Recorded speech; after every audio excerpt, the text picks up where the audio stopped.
In order to build the future of Europe, we need to focus on Africa. We are also the only country in Africa to have a free trade agreement with Europe and the United States. When we commit, we deliver.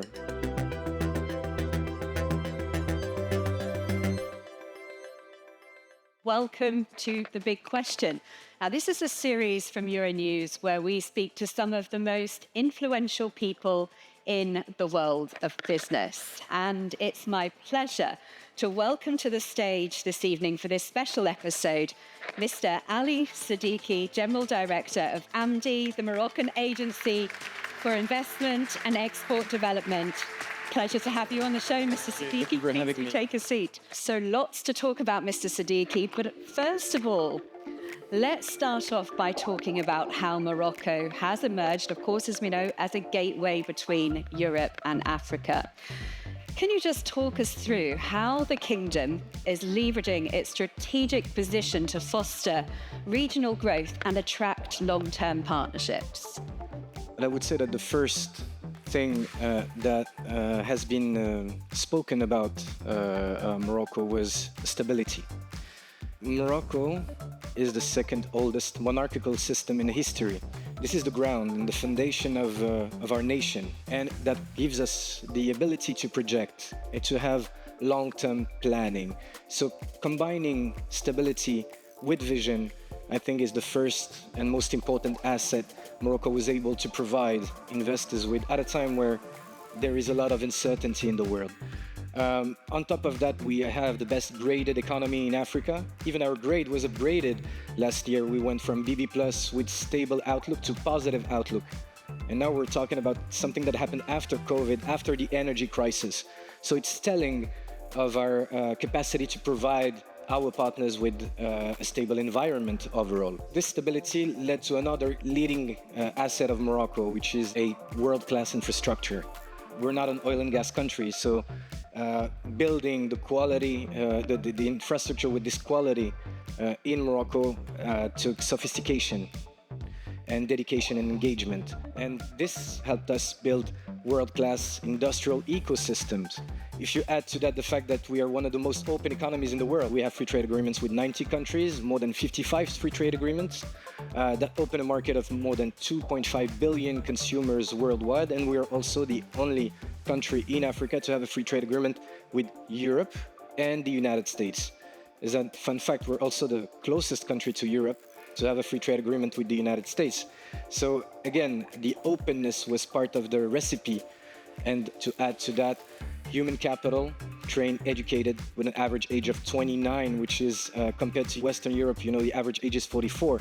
And at a time where you have shortages in talents, in HR, this is the greatest asset of Morocco. And last but not least, and this is something that is difficult to explain because you actually need to experience it, Morocco is execution driven. When we commit, we deliver. We honor our signature. And to take very simple examples, when you're in one of our special economic zones and you request a construction permit, it takes less than 2 weeks. So we are dedicated and we're execution driven.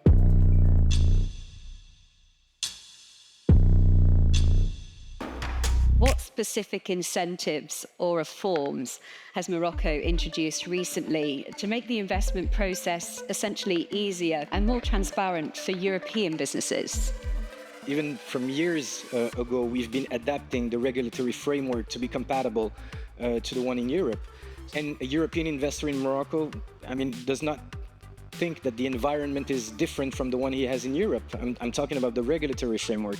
On top of that, His Majesty the King Mohammed VI in 2021 called for a complete new charter for investment, which would provide, of course, incentives for investors, but even more than that, it works on creating a suitable environment for investors, less bureaucracy, more efficiency in the way we deal with the administrative processes, and a dedicated ministry for investors has been created to assist and to help and support investors. And of course, there is the Moroccan Agency for Investment and Export Development that was specifically created to help investors answer the question and provide end-to-end services. And we work as a one-stop shop for any kind of investor.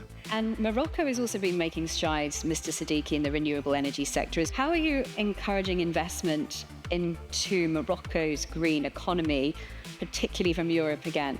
To be frank, we don't really need to encourage investments in the green energy or the green economy sector. Because now people know and understand that Morocco has a key role to play, and they come by themselves. What we do, of course, we support them and we connect them with any stakeholder in the industry in Morocco. IRENA, which is the International Renewable Energy Agency, estimated the potential, the capacity for green energy generation in Morocco of more than 40,000 gigawatts. This is huge, enough to power the entire European continent. It's a fact. What we want to make sure of is that this potential is used to impact positively the Moroccan economy. As I said, we have a great young population entering the job market. That's a huge opportunity, but also it's a challenge. We need to create jobs. So now the strategy is how can we leverage our natural resource, sustainable resource, in order to create sustainable jobs for our young people entering the job market. And the good news, they're talented, skilled, and educated. So investors are now we're working with them in order to build together this Euro-Mediterranean green economy. Looking to the future, Mr. Seddiki, let's look ahead to 2030. What's your vision for Morocco's role in the global economy, and how critical will partnerships with Europe be in achieving that vision? Well, the vision is pretty clear. As I said, Morocco is a world-class hub for sustainable investment and trade. So we do everything to keep on supporting this Moroccan value proposition. When we discuss with our European counterpart, we understand that green and ESG compatible industries are important for Europeans.